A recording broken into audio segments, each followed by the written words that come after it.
So we've added a lo-fi. It adjusts all of those settings for us, and we hit play.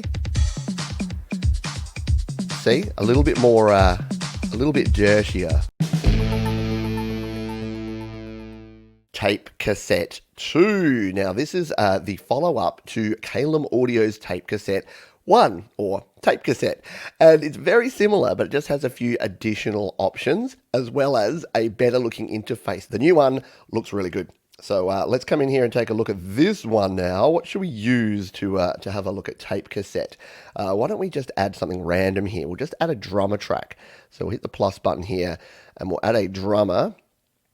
Because maybe we could use Maya, our modern 80s, get a little bit of lo-fi 80s sound going on here. So if we just solo Maya, we'll be able to take a listen to this Tape Cassette plugin. So there's Maya doing her thing, right? So let's come in here and take a look at the Tape Cassette. So we want to dirty this up. That's nice, but it's a wee bit clean, yeah? We want to dirty Maya up a little bit. We can come in here, grab a plugin, Audio Unit Extensions. We're going to come on down to Tape Cassette 2. There we go. And here you go. We can jump in here. Very simple sort of layout here. You've got your saturation, low pass, noise, your wow, your flutter, and your output there as well. So there's a bunch of different things that you can do in here. A lot of things you can play around with. It's got some presets going on here. So let's, for instance, go with some presets. What if we go with some lo-fi here? Oh, I missed it. I've got nice recording. We want lo-fi. So we've added a lo-fi. It adjusts all of those settings for us, and we hit play. See, a little bit more, a little bit dirtier. Let's just play around with these. The wow and flutter are the most interesting ones, and the tape noise.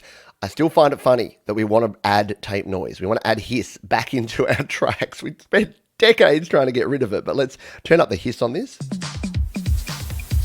Yeah. So you don't want too much of that, but it can be fun. And the wow.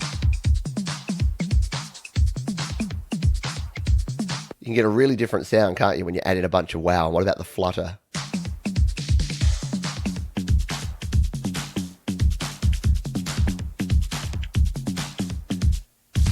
You can hear there that just adding this, we'll get rid of that noise, just adding this can really help out. And you know what, even if you don't want any wow or flutter, just using it as a pure saturation plugin, just for a little bit of analog tape warmth, can actually work really well as well. So if we crank up the saturation, that's a little too much.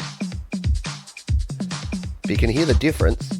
It's a bit like fresh there. It's a bit fresh and digital. We want to rub it in the analog dirt. Just a little saturation, and it can work a treat. So again, this is a great plugin.